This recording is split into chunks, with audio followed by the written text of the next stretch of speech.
Kanchipuram వకుడా silks. నాణ్యత మా ప్రాధాన్యత. మదీనాగూడ, మియాపూర్, హైదరాబాద్ లో త్వరలో శుభారంభం.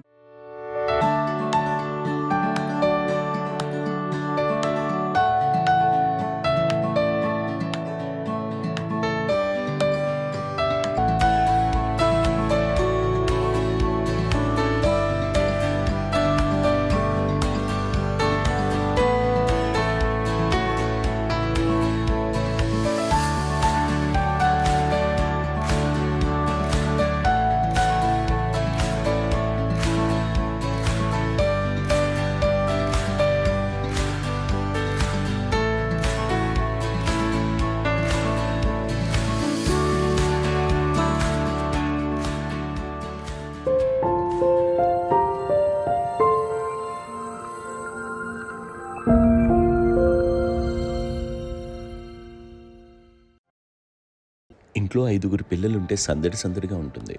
ఈ 5గురు పిల్లల్లో ఎవరు ఎక్కువ అల్లరి చేసేవాళ్ళు?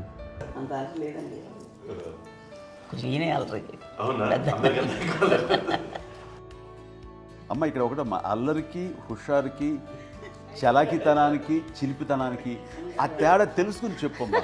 అల్లరంటే ఇప్పుడు నా ఇమేజ్ ఏమైపోద్ది, అల్లరంటే అల్లరుడు అని, నేనేమో చాలా రావుడు మంచి బాలుడు అనేలాగా నా ఇమేజ్ ఇది. నేను అలాగే చెప్తుండేవాడిని. నా ఉద్దేశం అదే. నేనేమో అల్లరే నన్ను అంటే చలాకితనం అమ్మ అల్లరు అనుకునేది. లేదంటే ఎక్కువ హుషారు కానీ చాలా బాగుండేవాడు అబ్బాయి. ఇంట్లో పనులన్నీ మీకు సాయంగా ఉంటాయి? అవునండి, వాడే చేసేవాడు. అది ఇంట్లో ఎవరు ముట్టుకునేవాడు కాదు. మా నాగబాబు అస్సలు ముట్టుకునేవాడు కాదు. అన్నిటికీ నాకు ఆయన సహాయమే పాపం. నాన్న ఆయన ఉద్యోగం వెళ్ళిపోయారు. నేను పాక్కుంటూ అలాగా వెళుతూ వెళ్ళిపోయాను. నాకు తెలియదు. తర్వాత అమ్మ చెప్తుంటే నేరుగా మాత్రం కొన్ని గుర్తు కంబరకోలు ఉంది. నాది ఒక అది పెట్టి అది ఏది కూర్చోతా ఏడుస్తున్నాను రోడ్డు మీద. అయ్యేసరికి వాళ్ళు 3 years సో నన్ను వాళ్ళు తీసుకెళ్ళి వాడు కంబరకోలు కూర్చోబెట్టాడు. ఇక్కడికి ఏడుస్తాను, ఎవరికి వెళ్ళాడో తెలియదు వాళ్ళకి. సో అది ఒక గంట పోయిన తర్వాత అమ్మ ఎత్తుకుంటూ వాడు వచ్చి వాడు చిన్నబిడ్డ అనిపిస్తారు మొత్తం తెచ్చి అది వాడు చూసి ఈ అబ్బాయి అన్నారు. కాదు అనేసింది. అది చాలా సరిగ్గా చూడమ్మా, ఈ అబ్బాయి మా అబ్బాయి అని. ఏంటమ్మా అంటే ఆ కమర్గోలులో కింద కూర్చోబెట్టాడు కదా, బస్ అంతా పూజేసుకున్న అలాగే అయిపోయింది. అంటే రంగని కాదు కానీ ఆ కబరపూలలో కూర్చోబెట్టడానికి ఆ మసిగిస్తూ ఇంకా నల్లగైపోయింది. అంత నలుపుడేసరి నా బిడ్డ కాదని అమ్మ వెళ్ళిపోతుంది. మళ్ళీ డౌట్ వచ్చి ఆగింది. అది నేను నా బిడ్డ తీసుకెళ్ళింది. థర్డ్ కట్టిందో డౌట్ నాకు.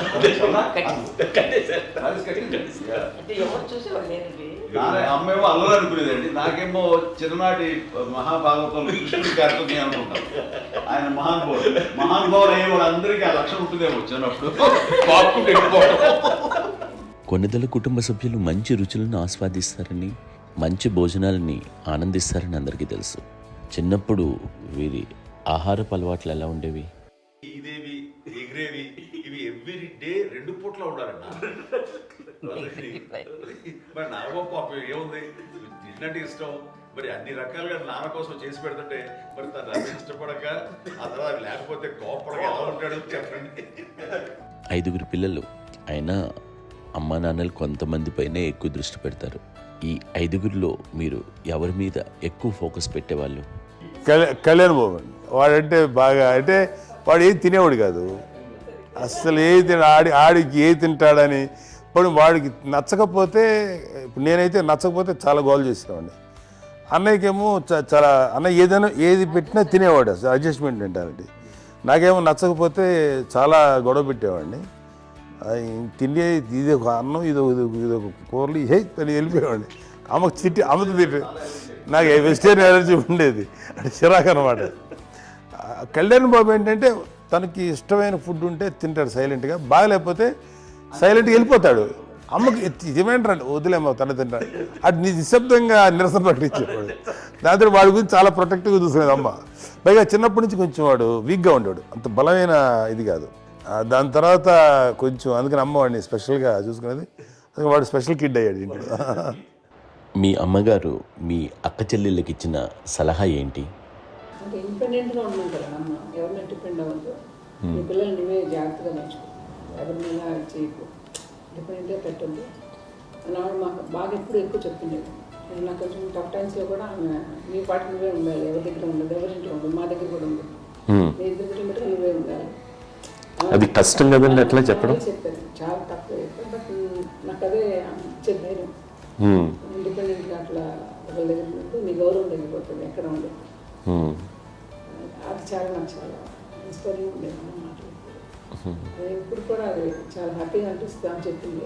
అంతే కదా, ఇప్పుడు మనకి ఏదైనా రోగాలు వస్తే ఫేస్ చేస్తాను దాన్ని బాధపడుతుంది మనమే, బట్ తగ్గించే వాళ్ళు కన్సర్న్ చూపించే డాక్టర్స్ ఒట్టుకోలు ఇద్దరు కింద ఉండొచ్చు, కానీ పోరాడాల్సింది మనమే. నాకు సార్ కొంచెం ఏదో ఒక డిప్రెస్డ్ ఇదేదో వస్తే ఫేజ్ ఒకటి, నేనేదో ఇంకా మా అందరి నుంచి నేనేదో సపరేట్ అయిపోయినట్టు ఒక సిచ్యువేషన్ వచ్చినప్పుడు అమ్మ నన్ను పట్టుకుని I'm there for your yes, ఎవరు నో అన్న ఎస్ అన్న ఫ్రెండ్స్ కానీ ఎవరైనా సరే ఎప్పుడు కూడా అలోన్గా మటుకు అనుకోకు, నేను నాన్న. ఆవిడ నన్ను పట్టుకొని ఇచ్చిన అఫెక్షన్ లేదా ఫీలింగ్ అసలు బలం అన్నమాట. ఇంకా ఏంటంటే ఏమన్నా చేయగలను నేను, పర్లేదు లైఫ్లో ఏదైనా సాధించగలను అని ఒక భరోసా తల్లి దగ్గర నుంచి రావడం అనేది నాకు ఎవరు అవసరం లేదనిపించింది. అంత స్ట్రాంగ్గా ఆవిడ support, very strong, very practical. అంత స్ట్రాంగ్ చేసింది నాన్న అని చెప్పండి. మా పిల్లల విషయంలో మేము కూడా మేబీ అంత స్ట్రాంగ్ కాదేమో, సెన్సిటివ్గా ఉంటాం, కానీ అమ్మ మాటలు చాలా స్ట్రాంగ్గా ఉండి మమ్మల్ని కఠినంగా ఇలాగే ఉండాల్సింది, ఇలా ఉండండి అప్పుడే మీరు నేర్చుకుంటారు. ఇక్కడ అమ్మ పాజిటివ్నెస్ గురించి ఇంకో మాట చెప్పాలి. అంటే తన బిడ్డలకే కాదు, ఈ రోజున మా రెండో పాప శ్రీజ కూడా తనకి లైఫ్ చిన్న డిస్టర్బెన్స్ వచ్చింది. ఆ టైంలో కూడా తను ఏముందంటే అప్పుడు నాన్నమ్మ దగ్గరికి వెళ్ళాను, తను ఇచ్చిన భరోసా, తను ఇచ్చిన మాట వెళ్ళలేని ధైర్యం వచ్చింది నాతో. నాన్నమ్మ దగ్గర ఎప్పుడు కూర్చొస్తాడు అప్పుడే పాజిటివ్ ఫీలింగ్ వస్తుందని నాతో షేర్ చేసుకుంటాను. తను నాతో చెప్తుంటే అనిపిస్తుంది కరెక్ట్, అమ్మ ఏం పర్లేదమ్మా, లైఫ్ అంటే ఒకరితోనే అయిపోదు, ఆ ఒక్కడి వల్ల వాళ్ళ ఇన్ఫ్లుయెన్స్ తోటో వాళ్ళు మన మీద నియంత్రించడం కానీ మన బాధల్ని వాళ్ళు చేయడంలో తప్ప, జస్ట్ నువ్వు నీ గురించి నీ మనసులో ఏదనిపిస్తే నీ గుడ్ ఫీలింగ్ ఏది వస్తుందో ఆ ఫీలింగ్ ప్రకారం వెళ్ళిపోదు. అంటే ఆ జనరేషన్ పీపుల్ ఎక్స్పెక్ట్ చేయము అలాగే అలా కాదు, ధైర్యం ఉండి అందరికీ ధైర్యం బాగా నూరుకొస్తారు. ఫాదర్ కూడా, మా నాన్నగారు కూడా అస్సలు ఎప్పుడు అనేవాళ్ళు, ఎప్పుడు మీరు పెట్టే చెయ్యి మీరు ఎప్పుడు పైన ఉండాలి తప్ప తీసుకుని ఎలా ఉండకండి, చేతులు పెట్టండి అనే అట్లాంటివి చెప్తుండేవాళ్ళు. అందుకని మాకు ఇండివిజువాలిటీ మాకు బాగా, ఎప్పుడు కూడా ఒకళ్ళని అడగడం అన్న, ఈవెన్ బ్రదర్స్ని అడగాలన్నా కూడా మాకు అది పడిపోయింది మైండ్లో, కొంచెం కష్టంగా ఉంటుంది. సో నాకు అంటే ఆవిడ మా అమ్మ ఏదన్నా కొంచెం డిప్రెస్ అయినా నేను చాలా ఎక్కువ అమ్మకి షేర్ చేసుకుంటే, అన్నయ్య కూడా లేడు, అన్నయ్య ఉన్నప్పుడు ఓకే, లేనప్పుడు నేనే ఎక్కువ షేర్ చేసుకున్నాను. బట్ ద బెస్ట్ థింగ్ మా అమ్మ దగ్గర నుంచి హగ్ అండి. ఈరోజు కూడా మా అమ్మని హగ్ చేసుకోకపోతే అంటే అది నాకు మా అందరిలోనూ, అంటే ఆవిడ పెద్ద చదువుకున్న వ్యక్తి కాదు, పెద్దగా బయటికి వెళ్ళి ఎక్స్పోజర్ కాదు, కానీ ఇవాళ అన్నయ్య కానీ విజయ, మాధవి, నేను, కళ్యాణ్ బాబు ఈ రోజుకి టుగెదర్గానే ఉంటాం. మేబీ మాకు కొన్ని విషయాల్లో నాకు మా మాధవ్కి డిఫరెన్స్ ఆఫ్ ఒపీనియన్స్ ఉండొచ్చు, మా చెల్లికి, మా అన్నయ్యకి అట్లా ఉండొచ్చు, ఉంటుందండి ఫ్యామిలీ అన్న తర్వాత. కానీ ద ఇన్విజిబుల్ బాండేజ్ మా అమ్మ ఇచ్చింది, ఆ లవ్ అండ్ ఎఫెక్షన్, హగ్, అవన్నీ ఆవిడ నాన్ వెర్బల్ అడ్వైజ్ ఏంటంటే అందరూ అలా కలిసి ఉండాలనేది ఆవిడ నుంచి మేము నేర్చుకున్నాం. అది ఇట్స్ ఇస్ నాట్ వర్డ్లీ, అది నోటి మాట కాదు, అది వెర్బల్గా కాదు, నాన్ వెర్బల్గా చెప్పినటువంటి.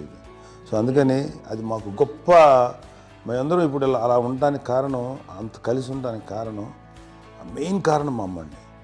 అది సో అందరూ ఉండాలనేది మా అమ్మ అడ్వైస్. ఇప్పుడు కూడా నేను ఎప్పుడైనా ఏదైనా ఫీల్ అయినా, అన్నయ్య ఫీల్ అయినా, లేదు నాన్న అట్లా వదుకు, ఇట్లా ఉండండి, ఇట్లా ఉండి, ఇప్పటికీ చెప్తుంది. మేము ఎవరైనా ఎప్పుడైనా మా చెల్లితో గొడవపడ్డా అనుకోండి, నేను అట్లా అనకరా అని, ఎట్లాగా అన్న ఏమో లేదులేమ్మా, ఏదో అన్నాను కానీ ఫీల్ అవ్వకమ్మా, మేమందరం కలిసి ఆవిడని అసలు టెన్షన్ పెట్టవండి మేము.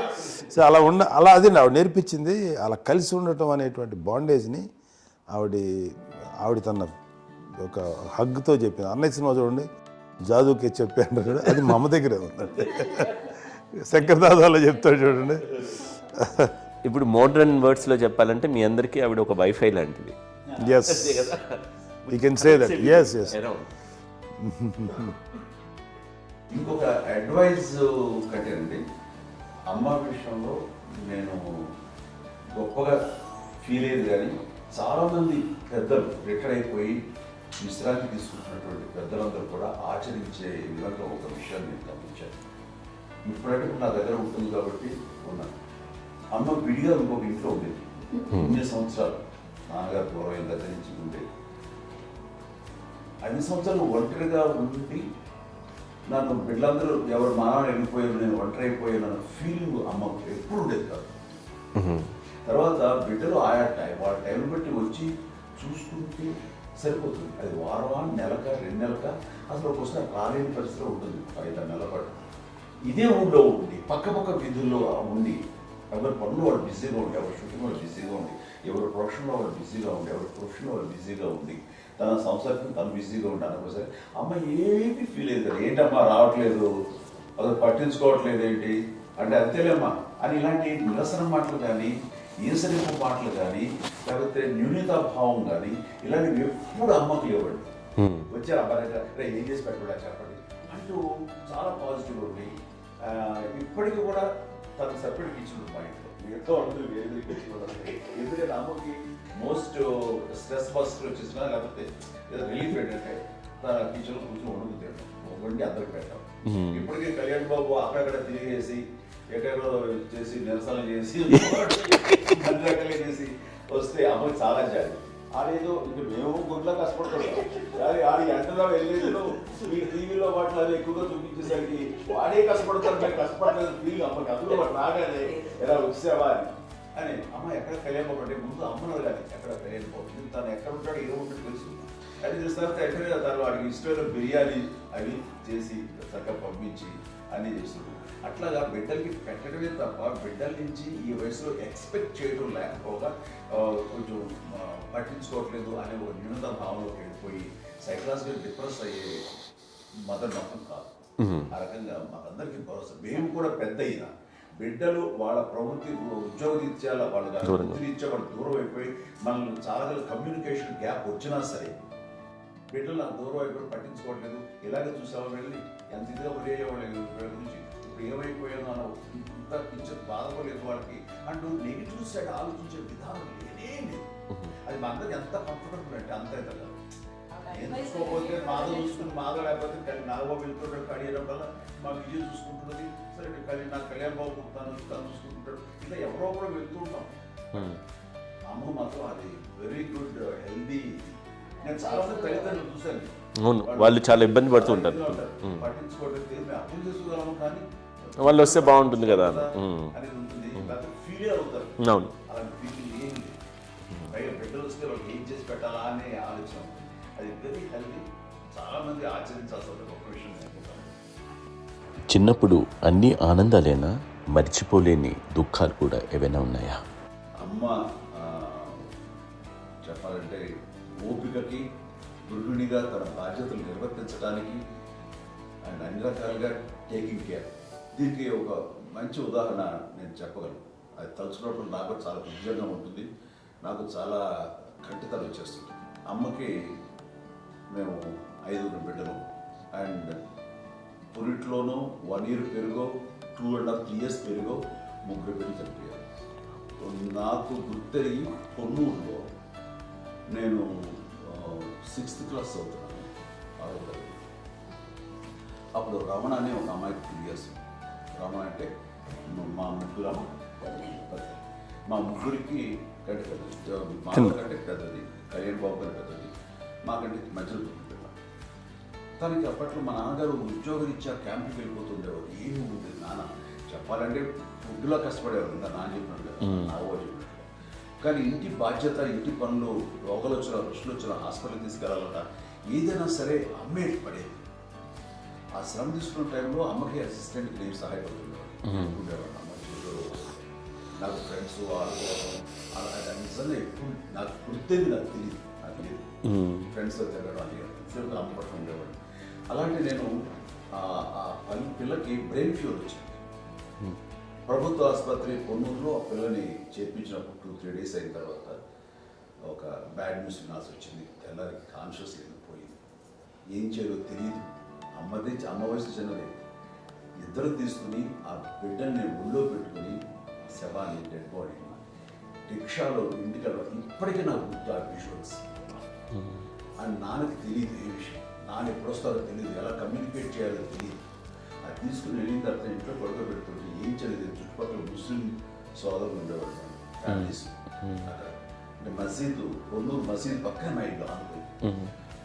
ఆ ఇంట్లో అందరూ వచ్చి చూసేవాళ్ళు, వాళ్ళే హెల్ప్ చేసేవాళ్ళు. ఏం చేయాలో తెలియదు. నెక్స్ట్ రిచువల్స్ ఎలా చేయాలో, గంపకాలు ఎలా చేయాలో తెలియదు. అందరూ చిన్నపిల్లలే. తను చిన్నది, మిగతా అందరూ పరిసరులే. సో అలాంటి పరిస్థితుల్లో అక్కడికి వచ్చినప్పుడు చుట్టుపక్కల వాళ్ళు మీరు వచ్చి చేయాల్సిన కార్యక్రమాలు చేశారు. ఆ సమయం నాకు ఎక్కడో కమ్యూనికేట్ చేసి డిపార్ట్మెంట్ ద్వారా నాన్న వచ్చేసరికి అన్నీ అయిపోయింది. ఇప్పటికీ నాకు మేము ఇలా ఎన్ని పురుషులు ఎన్నుకుంటున్నామంటే ఎలాంటి ఇది లేకుండా జాగ్రత్త అనే ఒక హెచ్చరికలాగా చేస్తూ అండ్ పంపించాలని సపోర్ట్ చేసి అండ్ ఇప్పుడైతే నా మీద ఎంత నమ్మకం, నేను ఏ నిర్ణయం తీసుకున్నా మరో మాట. అండ్ తనకి హాస్పిటల్ అంటే పెద్ద ఫోబియా. నేను ఎక్కడికైనా ఒకసారి హాస్పిటల్ రాను. ఈ మధ్యకాలంలో సరే అమ్మ మోకాల ఆపరేషన్ జరిగింది. అమ్మ నువ్వు కొంత బాధపడుతున్నావు, అసలు ఈ రోజున వచ్చిన మెడికల్ అడ్వాన్స్మెంట్ నీకు అసలు ఏ బాధ తెలియకుండా మోకాల ఆపరేషన్ రీప్లేస్ చేస్తారు అని వీళ్ళందరూ చెప్పాలి భయపడతాను. ఎందుకంటే ఫస్ట్ ఎలా నాకు సపరేట్ అవుతాను, ఎలా చెప్పాలి తెలియదు. ఒక్క వీళ్ళంతా కలిపి నీ మాట వింటుంది, నీ మాట మీద నువ్వు చెప్తే వింటుంది. సరే వెళ్ళి చెప్పాను అంతే. ఏదో నాలుగు ముందు చెప్తే ఎలా అవుతున్నారా, సరే ఇష్టం రా. లేదులే మా ఊరికి పర్లేదు అన్న. మళ్ళీ ఇంటికి వచ్చాక మళ్ళీ ఇంకొక తెప్పించి, ఇంకో మిషన్ తెప్పించి మళ్ళీ టెస్ట్ చేయించి అందరూ బాగుంది, ఏమి లేదు అన్న తర్వాత అప్పుడు పుస్తకంతో పట్టడం ఏదో ఉంది, మామూలు టెస్ట్ చేయించాలని చెప్పి శ్రద్ధ ఎక్కువ. మీ పిల్లలకి సంగీతం, డాన్స్ నేర్పించారని విన్నాను, అది నిజమేనా? దానికేమో డాన్స్ నేర్పించడం కానీ అది నేర్చుకోలేదు, నాకు వచ్చేసి ఇప్పుడు డాన్స్ స్టార్ ఎదిగారంటే అది మా పెద్ద చెల్లి విజయ కారణం. అప్పుడు తనకి 5 ఏళ్ళు, నాకు 9 ఏళ్ళు ఉంటాయి, 10-11 ఏళ్ళు ఉంటాయి నాకు. బాపట్లనా? సో బాపట్ల చాలా చిన్నది, 5 ఏళ్ళు. నాకు ఒక 11-12 ఏళ్ళు. తను తీసుకొని గోడ మీద పెట్టుకోవడం అలా కూర్చొని చూస్తుండేవాడు. కూర్చుంటే అది నేర్చుకుంటుంది. నేను మానసికంగా నేర్చేసుకున్నాను. ఇప్పటికీ ఆ స్టెప్స్ ఏమిటి వేస్తాను అంతగా ఇప్పుడు దాన్ని తరబడతాయి. ఇంకోటి ఏంటమ్మా, నమో నమో ఎన్ని ఉన్నాయో సాంగ్స్ నేను నేర్చేసుకున్నాను అనమాట. 5 పిల్లల్లో ఎవరు ఎక్కువ పని చేసేవాళ్ళు, ఎవరు తక్కువ పని చేసేవాళ్ళు? ఏ పని చేయనండి, చేసేవాడు కదా అని అన్నయ్య చేసేవాడు. అన్ని పనులు అన్నయ్య చేసేవాడు. ఇక మా చిన్న చెల్లి, పెద్ద చెల్లి ఎక్కువ చేసేది.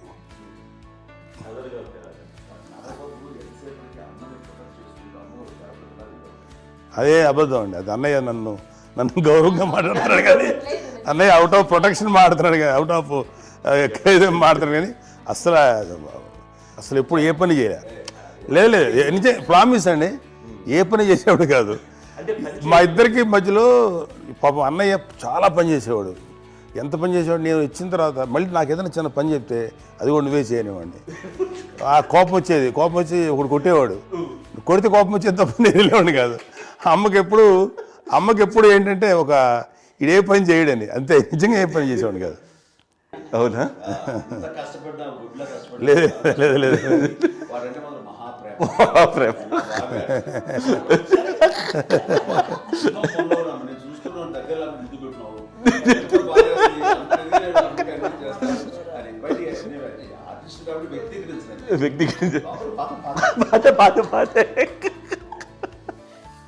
చిన్నది కాబట్టి చివరిది కాబట్టి తనంటే బుద్ధండి, నేను పెద్దోడు కాబట్టి నేను అతని ఎక్కువ కష్టపడింది కానీ మా నాన్నగారి చేతిలో ఎక్కువ, అంటే నాన్న బాగా కోపం ఎక్కువ అనుమానించింది కానీ అన్నయ్య పాపం బాగా దొరికేసేవాడు పాపం. ఒకసారి అంటే మరి మాకే అనిపి ఏంటి ఇంత దారుణంగా ఉంది నాన్న మీద కోపం వచ్చేది నాకు. నాన్న మీద కోపం వచ్చేది, వాళ్ళని చేసి బాధ అనిపించేది. అమ్మాయి ఏమనేది కాదు. సరే అయినా సరే ఎప్పుడు కూడా పోనీ అంది చేసినా మళ్ళీ తను హైపర్ యాక్టివ్ అన్నయ్య. ఫుల్ ఇప్పటికీ ఉన్నాడు. ఇప్పుడు ఈ రోజు కూడా అదే అన్నయ్య, సేమ్ హైపర్ యాక్టివ్. యూజువల్గా పెద్ద కొడుకు కొంచెం అంటే సూపర్గా ఒక నిదానంగా ఉంటాడు అంటారు. బట్ అన్నయ్య దానికి జస్ట్ ఆపోజిట్. యూజువల్గా ఆఖరి పిల్లలు హైపర్ యాక్టివ్ ఉంటారు, అన్నయ్య పుట్టడమే భయంకరమైన హైపర్ యాక్టివ్. ఒకప్పుడు అమ్మాయిల్ని ఎక్కువగా బయటికి పంపించేవాళ్ళు కాదు, అబ్బాయిల మీద కూడా అనేక ఆంక్షలు ఉంటూ ఉండేవి. మీ పిల్లల్ని అలా ఆంక్షల మధ్య పెంచారా, లేకపోతే పూర్తి స్వేచ్ఛనిచ్చారా? అంటే మాకు మా నాన్నగారు కానీ మా అమ్మగారు కానండి మాకన్నా చాలా బ్రాడ్ మైండ్ ఉన్న వ్యక్తులండి. ఎందుకంటే పిల్లలు ఎక్కడికైనా బయటికి వెళ్తే ఇప్పుడు మేమైతే భయపడిపోతాం. మా విజయ్ కానీ మా చిన్న చెల్లి అన్నయ్య నేను అందరం కూడా ఇవాళ ఉన్న పరిస్థితిలో వాళ్ళు ఎప్పుడు భయపడేవాళ్ళు కాదండి. ఎక్కడికి వెళ్తాను వెళ్ళని ఇచ్చేవాళ్ళు, లేట్ అయినా అసలు ఏమనేవాళ్ళు కాదు. లేకపోతే ఏదైనా మోటార్ బైక్లు వేసుకున్నాం, లేకపోతే కారులో ఎట్లా పడితే ఎట్లా వెళ్ళినా సరే ఏమనేవాళ్ళు కాదు.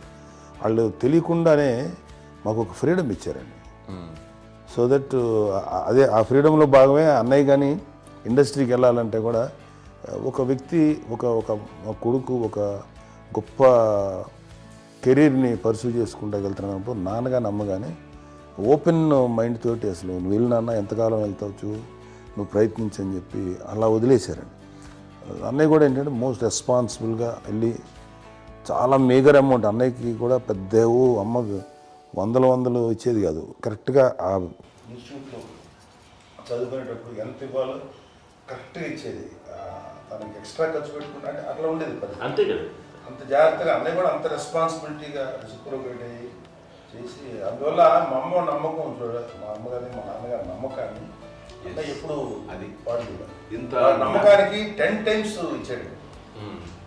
ఏ వాయిసెస్ వైపు కానీ ఏ అలవాట్ల వైపు కానీ ఎందులో ఇండల్జ్ అవ్వకుండా నాకు నేనుగా నియంత్రించుకుంటూ సరైన మార్గంలో వెళ్ళేలాగా నాకు వెళ్ళడానికి లోపల ఆ స్ట్రాంగ్ థాట్ అడగానే వాళ్ళు రెసిస్ట్ చేస్తే ఇచ్చారని ఆపేశారు అని ఏదో చిన్న రిలక్టెంట్ ఫీలింగ్ ఉంటుంది. వాళ్ళ మీద చిన్న కోపం నిరసన ఉండేది. వాళ్ళు అలా లేకపోవడానికి వాళ్ళు వెంటనే అడిగిన వెంటనే జాగ్రత్త అనే నిర్ణయం నీది కానీ జాగ్రత్త అని హెచ్చరిక చేయడంతో నాకు మరింత బాధ్యత తిరిగి గుర్తు తిరిగి నేను నడుచుకుంటూ వెళ్ళాను. కాబట్టి అది నాకు ప్లస్ అయింది వాళ్ళ దగ్గర. అంటే మదర్ అంటే తల్లి అనే కాదు, మదర్ ఫిగర్ ఎవరిచ్చినా సరే అది నానైనా తల్లితో సమానం అనుకుంటాను. నాగో చెప్పినట్లుగా అట్లాగా అలసిపోయి వచ్చిన నాకు కాళ్ళు నొక్కుతుంటే నాకు భయం వేసేసేది. ఆ తర్వాత పడుకో గమనించేవాడు, అది కూడా కోపం. అంటే ఉదాహరణ అంటే మళ్ళీ అదే నాకు వెళ్ళి తిడతారు, ఎందుకు కాదు పడుకుని ఎక్కడ నిద్ర వస్తుంది నాన్న అంటే. సో ఆ రకంగా నాన్న తన ప్రేమను చూపిస్తుంటాను. ఆ తర్వాత గోండా టైప్లో కూడాను నేను ట్రైన్ కింద వెళ్తుంటే నాన్న అక్కడే ఉన్నారు, రాజమండ్రి దగ్గర ప్రాంతంలో. ఆయన చాలా కోపం చేస్తుంది, ఇలాంటి చేస్తుంటావు నువ్వు, ఏదైతే ఏంటి అనేది చెప్పి. ఏం పర్లేదన్నా ఏమవుతుందో అన్ని రకాల సేఫ్టీ అన్ని రకాల జాగ్రత్త చూసుకున్నాం. ఈ రోజు ఉన్నది సేఫ్టీ అప్పుడు లేదు అయినా సరే రేపు పొద్దున నీ కొడుకులు ఇలాంటి పరిస్థితుల్లో నీకు తెలిసి వస్తారు అప్పుడు అనేవాడు. ఇప్పుడు ఈసార్లు ఆ మాట అనేవాడు. నాకు నిజంగానే మగధీర టైంలో బుర్ర పెట్టుకుని ఆ రోడ్డు మీద పడిపోయేది అని అన్నప్పుడు ఆ ఫస్ట్ టైం ఆ ఫీలింగ్ కలిగి. అలాగే పీటర్ హెయిన్స్ అనేవాడు ఫస్ట్ మగధీరలో జంప్ చేస్తారు మోటార్ బైక్ చేసినప్పుడు ట్రైల్లో పీటర్ హెయిన్స్ అంత హైట్ నుంచి 20 feet 25 feet హైట్ నుంచి పడిపోయి మొత్తాన్ని బోన్స్ ఇరగొట్టుకుని వాడు 7 నెలల పాటు వాడు ఇప్పుడు హాస్పిటలైజ్డ్. అది వీడైతే ఏమో తలుచుకుని భయం వేసేసేది. అప్పుడు నాన్న గుర్తుకు వచ్చేవాడు, ఓహో వాళ్ళ టెన్షన్ ఇంతే లేదు, మనకి మన కొడుకు వస్తే తెలియదు ఈ మాట నాన్న ఎప్పుడు అన్నారని అనిపిస్తుంది. Sweet memories my. అత్త కోడళ్ళ మధ్య అనుబంధం ఎలా ఉంటుంది? సురేఖ్ గారితో మీకున్న అనుబంధం గురించి చెప్తారా? మాకండి కోడలు కాదండి, నాకు కూతురండి. అంత బాగుంటాం మేమిద్దరం కూడా.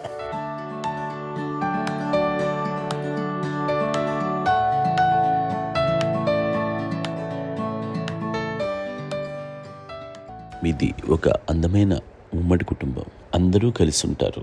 ఇంత ఆనందంగా ఉండడానికి కారణం ఏంటి? దీనికి పునాది ఎవరే వేశారు? మా నాన్నగారి క్వాలిటీ నేను ఎగ్జాంపుల్ చెప్పగలను. అమ్మ వాళ్ళ ఇంట్లో పెద్దది, వాళ్ళ నాన్నగారు అంటే మా తాతయ్య గారు ప్రొహిబిషన్ డిపార్ట్మెంట్లో సిఐగా ఎస్ఐగా చేశారు. ఏదో మా ఇన్స్పెక్టర్ సిఏ సీఏ చేసి ఆయన కాలం చెందారు. చాలా ఎర్లీగా 48 years చచ్చిపోయారు. పార్టీలో చచ్చిపోయారు. 40 దాదాపు 40 సరిపోతే ఆయనకి అప్పటికి అమ్మ కాకుండా 4 బిడ్డలు. అమ్మ తర్వాత అబ్బాయి తర్వాత 3 ఆడపిల్లలు. వాళ్ళు ఏంటంటే రాకరావడి నాగబాబు కంటే కూడా చిన్నవాడు. అది ఆ వయసు అంత చిన్నవాడు. అమ్మ మా పిన్నమ్మలు నాకంటే చిన్నవాడు. అలాంటి పిన్నమ్మల్ని ఆయన వీళ్ళ నాగ చనిపోయిన తర్వాత తన ఫ్యామిలీ అంతగా నాన్న పెంచారు. నాన్న కూడా అరాపురా శాలరీ మీద బతికేదే తప్ప కూడా కాదు. సో తనకు మిగిలిన దాంట్లో మళ్ళీ ఆ ఫ్యామిలీని చూసుకోవడం, మా అమ్మమ్మని చూసుకోవడం, వాళ్ళ మంచి చెడు చూసుకోవడం. వాళ్ళకు ఇల్లు మాత్రం ఉంది మొగల్తూరులో. ఆ ఇంట్లో వాళ్ళు అద్దెకు వస్తే ఆ కొంచెం డబ్బు నానిచ్చే డబ్బు, అక్కడ పొలం కొనిచ్చారు. ఆ పొలం ఇచ్చే డబ్బుతోటి అంతా బాగా చూసుకోవాలి తన ఫ్యామిలీ లాగా. అందరికి మ్యారేజ్. కాబట్టి నాన్న ఫస్ట్ సూత్రధారి. అమ్మ కూడా ఫ్యామిలీ బాండింగ్ టుగెదర్నెస్ అనేది స్ట్రాంగ్గా ఉండటానికి నాన్న ఏర్పాటు చేసినటువంటి బీజం. అది అమ్మ కంటిన్యూ చేస్తుంది. మేము ఇవన్నీ చూసి మేము నేర్చుకుని మేము టుగెదర్ అట్లాగా ఉంటాం. అందునే we're very rich in terms of emotional bonding. ఇప్పటికే ఎవరికి ఏ కష్టం వచ్చినా, ఎవరికి ఏది ఇబ్బంది వచ్చినా సరే మొత్తం అందరం గుమిగూడిపోతాం. ఏ లెవెల్గా వెళ్ళిపోయి మోర్ సపోర్ట్ చేస్తాం. అంటే వీ డోంట్ ఎక్స్పెక్ట్ ఇంకా అంతకుమించి ఏముంది. ఎస్, ఒకరినొకరు భరోసా. అది మా ఫ్యామిలీ మేము వెరీ స్ట్రాంగ్ అని చెప్పాలి. పెద్దవాడు కాబట్టి అవకాశం నాకు వచ్చింది కాబట్టి అమ్మ ఇది ఎప్పుడు ఎవరు కొన్ని విషయాలు నాగబాబు సపోర్ట్గా ఉంటాడు. నాగబాబు ఉండి వాడు ఉంటాడు భరోసా. అలాగే ఆడపిల్లలు. మీ అందరిలోనూ అమ్మని ఎవరు ఎక్కువ జాగ్రత్తగా చూసుకుంటారు? ఎందుకంటే ఎగ్జాక్ట్లీ. మేము కూడా గమనించలేని సున్నితమైనటువంటి ఇష్యూస్ లైక్ హెల్త్ విషయం కానీ, అమ్మ మూడు కానీ, అన్నయ్య ఎంత క్యాజువల్ ఎంత బిజీగా ఉన్నా ఒక అమ్మాయి ఉంటుంది. అలాగే చాలా చిన్న చిన్న విషయాలు కూడా చాలా మెడికల్ ఇంట్రెస్ట్. అందుకని మాకు అన్నయ్య ఉన్నాడు, అన్నయ్య దగ్గర ఉంది అమ్మ అంటే ఇంకా ఎక్కువ రిలాక్స్ అయ్యాను. అన్న దగ్గరికి వచ్చాక మేము అందరం చాలా కంఫర్ట్ అయిపోయాం. ఎప్పుడు ఎవరు కొన్ని విషయాలు నాగబాబు సపోర్ట్గా ఉంటాడు. నాగబాబు ఉండి వాడు ఉంటాడు భరోసా. అలాగే ఆడపిల్లలు ఇట్లా ఒకరు కాంప్లిమెంటింగ్ టు ఈచ్ అదర్ అండి. అది ఒకరు కాదండి, అది వాళ్ళు ఆమె చూపించే ప్రేమగా నేను చెప్పగలను. కానీ బట్ దీని అందరూ సూత్రధారి నాన్న తర్వాత అది అమ్మ మెయింటైన్ చేస్తుంది. ఇప్పుడు అమ్మ నా ఇంట్లో ఉంది అంటే మనవాళ్ళు వస్తారు, మనవాళ్ళు వస్తారు, ఆడబిడ్డలు వస్తారు, వీళ్ళు బిడ్డలు వస్తారు. ఇల్లు ఎప్పుడు కలకలాడతారు అమ్మ. అది మేమందరం ఆచరిస్తున్నాం పండగలకి, పబ్బాలకి. అది నిన్న మొన్న నాగబాబు వచ్చి చాలాసేపు కూర్చున్నాడు. నేను ఇంట్లో లేకపోయినా వచ్చి నాగబాబు కూర్చొని టైం స్పెండ్ చేసి వెళ్ళిపోతుంటాడు. అలాగే చెల్లెలు ఇద్దరు ఆల్మోస్ట్ ఎవ్రీడే మాత వస్తుంటుంది, తను కూడా వస్తుంది. నిన్న సాయంత్రం కూడా వచ్చి ఉంటుంది. అమ్మా మధ్యాహ్నం వచ్చి కదా వచ్చి ఇక్కడే భోజనం చేసుకుని అలా ఉంటుందండి. ఈ తరం వాళ్ళకి మీరు ఇచ్చే సలహా ఏంటి? కలిసి ఉంటే బాగుంటుందండి. పిల్లలు తల్లి కలిసి ఇంకా అక్క చెల్లెలు తమ్ముడు అందరూ కలిసి అన్నీ ఉంటా సంసారం నిలబడుతుంది. లేకపోతే ఏముందండి ఇక్కడ వెళ్ళిపోతారు, విడిపోతే ఎక్కడ ఎవరు వాడు అంటే ప్రేమలు ఇప్పుడు లేవండి, తగ్గిపోయాయి. మెకానికల్ చాలా మటుకు ఏదో ఇంకా వాళ్ళ పనులు చేసుకోవడం ఏదో జరిగిపోతూ ఉంది అనుకోండి. అంత ప్రేమలు ఎక్కడ లేవండి ఇప్పుడు ఈ రోజు. అంటే ఒకప్పుడు ఒకరికి ఇంకొకరు భరోసాగా ఉండేవాళ్ళు. అంటే అందరూ కలిసి సపోర్ట్గా ఇది చేయడం. పెద్దనాన్నగారి పిల్లలు కూడా ఆయన చూసేవారు. మా నాన్నగారు అన్నయ్య నాన్నగారు వాళ్ళ బిడ్డలు కూడా వాళ్ళ ఇక్కడే బిడ్డలు ఉన్నారు. నేనే పెళ్లి చేశాను. వాళ్ళు కూడా అమ్మే, వాళ్ళ ఆడపిల్లలు కూడా అమ్మే. చూడండి నాన్న ఎట్లయితే తన చెల్లెలు చూసుకున్నారో అట్లే నాన్న తరపు అమ్మగారి పిల్లలు వాళ్ళు చనిపోయారు ఎన్నిగారు. వాళ్ళ బిడ్డలకి పెళ్లిళ్ళు, పేరెంటాలు అన్నీ చేసింది అమ్మాయి. అమ్మ అలా చేసింది కాబట్టి అది మాకు మార్గదర్శకం ఉంది. ఇప్పటికీ వాళ్ళు కొంచెం ఒక మాదిరి పరిస్థితి ఉంటే వాళ్ళకి ఇల్లు కూడా పెట్టడం కానీ వాళ్ళకి తగిన సహాయం కనుక ఎవ్రీ మంత్ మా పెదనాన్నగారి అమ్మాయి ఆడు 70 వాళ్ళకి ఎవ్రీ మంత్ మా ఇంటి నుంచి మొత్తం వెళ్ళిపోతాం. 10,000-15,000 ఎన్నో సంవత్సరాలు పోతాను బ్యాంక్ పేరు వచ్చేది ఫస్ట్. అదంతా కూడా మా పెద్దలు తెచ్చినాం. వాళ్ళు కూడా వచ్చి అమ్మని అంతా ప్రేమలో చూస్తారు, ఇష్టంగా చూస్తారు. అమ్మ ఇందాక చెప్పినట్లు ఇచ్చే మెసేజ్ ఏంటి అన్నది అమ్మ మాటల్లో చెప్పాలంటే బంధాలు, బాంధవ్యాలు అన్నది ఎనలేని ఆస్తి పాస్తుంది.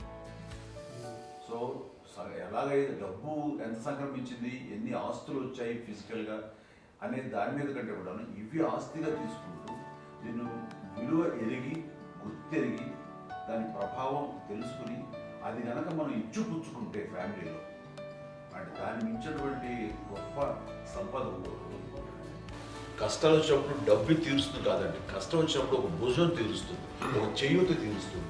అది మన బ్లడ్ రిలేషన్ మనలో మనకి అది ఉండటం అనేది అదృష్టంగా ఫీల్ అవుతాం. అంటే ఒకసారి అమ్మ చూసి నాకు ఎందుకు అనిపిస్తుంది అంటే అది ఎవరి ద్వారా సంక్రమించడానికి తన ఆ చెట్టు కొమ్మగా కాబట్టి ఆ చెట్టుకే మనం ఆపాదించాలి. ఎక్కడో మామూలుగా ఉండాల్సిన వాళ్ళం ఈ రోజున ఈ స్థితిలో ఉన్నాము, ఇంతమందికి లైఫ్ రావటానికి దోహదపడ్డాము, ఇంతమంది కలిసికట్టుగా ఉండటానికి ఇదైంది. అమ్మని చూస్తుంటే నాకు ఏమనిపిస్తుందంటే అబ్బా ఇలాంటి జన్మం మనకి ఎవరికైనా ఉంటుందా? ఇంతమంది మనుషుల చేత కొలవబడేవాళ్ళు, ఆరాధింపబడేవాళ్ళు, అభిమానించబడేవాళ్ళు, ఇంతమంది నా వంశం నా సంపద అని అమ్మ ఫీల్ అంత గొప్ప ఫీలింగ్ ఎవరికి ఉంటుంది? మా చెల్లెలు కూడా వస్తే నేను అనుకోవట్లేదు, సూర్య కూడా ఉంటుందని నేను అనుకోవటం లేదు. అలాంటి గొప్పగా ఇది అండ్ ఆ రకంగా షీస్ వెరీ చాలా గొప్ప జన్మ. అమ్మకి చిన్న మానసికంగా చిన్న ఏదో ఒక డిప్రెషన్ అది వచ్చింది. ఏదో నాన్న గుర్తుకొచ్చో, నాన్న లేరనో, లేకపోతే వాళ్ళ అమ్మగారు కూడా అదే టైం చనిపోయారనో, తన దగ్గర ఉంటారు ఏదో ఉన్నప్పుడు మేము అందరం సపోర్ట్గా ఉండి మా కొన్నాం నా దగ్గర ఉందిగా అని చెప్పేసి అప్పట్లో అమ్మ వేరేగా ఉంది. ఉన్నప్పుడు ఒకటే మాట అమ్మ నీలాంటి గర్భం అంటే అంజనమదే గర్భం అని బయట ఎన్నోసార్లు నా ఫ్రెండ్స్ కానివ్వండి, బయట కానివ్వండి, కొన్ని సందర్భాల్లో మీటింగ్లో కానివ్వండి, స్పీచెస్లో కానీ అన్నవాళ్ళు ఎంతోమంది అన్నారు. వాళ్ళ మాట్లాడడానికి రీజన్ తెలుసా నీకు? కోటాల్లో ఎంతమంది తల్లులకు నీకు వచ్చిన అదృష్టం, నీకు లభించినటువంటి గౌరవం ఎవరు లభిస్తున్నాను? బిడ్డలు ఎంతోమంది చేత కొనియాడబడుతున్నారు, ఎంతోమందికి సహాయపడుతూ ఆ రకంగా వాళ్ళందరి యొక్క ఆశీస్సులు పొందుతున్నారు. కానీ ఎంతోమందికి నిరంతరం హెల్ప్ చేస్తూ వాళ్ళ ఇల్లు చూసుకుంటున్నారు. అవి ఆ భగవంతుడు మీరు చేసిన పూజలో ఉన్న ఆ భగవంతుడు మన నెక్స్ట్ తరాలకు కూడా మనకి ఇలాంటిది వారసత్వంగా ఇస్తూ అదే రకంగా కొనసాగించేలాగా మాకు అదృష్టాన్ని ఇచ్చారు. ఇంతమంది ఎవరు నీ నుంచి వచ్చిన వాళ్ళే నీళ్ళు నీ ఎంత గొప్ప గర్భం, ఎంత గొప్ప జన్మ నీది. అలాంటిది నువ్వు ఇలా అవటమేంటి? ఎంతసేపు ఇది హై లెవెల్లో ఉండాలి నీ ఫీలింగ్స్గా నువ్వు కానీ. అంతే నువ్వు ఇలాగా కుంగిపోవడం ఏంటమ్మా చెప్పినప్పుడు నిజమే కదా. ఇది నీది కాదు, నాది కాదు, నువ్వు నమ్ముకున్న భగవంతుడు నీకు ఇచ్చింది అనుకుంటావు కదా. నువ్వు ఆ భగవంతుడి కృతజ్ఞత తీర్చుకోలేక ప్రతిరోజు ఆయన ధ్యానించు, ఆయన పూజలో ఉండు, నీకు ఆయనే ధైర్యం ఇస్తాడు. అంతేగా నువ్వు నెగిటివ్ సైడ్ ఆలోచించకమ్మా. మా అందరికీ పాజిటివ్నెస్ ప్రివైల్ చేసిన దానివి, ఇచ్చిన దానివి, అందించిన దానివి. అలాంటి నువ్వు నెగిటివ్ వైపు వెళ్ళిపోకూడదు అంటే అంతే. మళ్ళీ అటుపక్క ఎప్పుడు గెలలేదు. ఆంజనేయ స్వామి భక్తి ఆయనలో ప్రవేశపెట్టి చెప్పాలంటే ఆయనకి నేనే నేను నమ్మిన దేవుడు ఇంట్లో నేనే ఇంట్రడ్యూస్ చేశాను. నానంత ప్రగాఢంగా నమ్మి ఆయన దాని వల్ల లబ్ధి పొందారు. ఆయన అందులో మమ్మల్ని మించిపోయిన స్టేజ్కి వెళ్ళిపోయారు. ఆయనతోటి ఆంజనేయ స్వామితో ఇంటరాక్ట్ అవుతూ అట్లా ఆయన నమ్ముకుంటుంది. ఆయన నానంటారు అంతా నా గురువు, నా పెద్ద కొడుకు పెద్దోడే.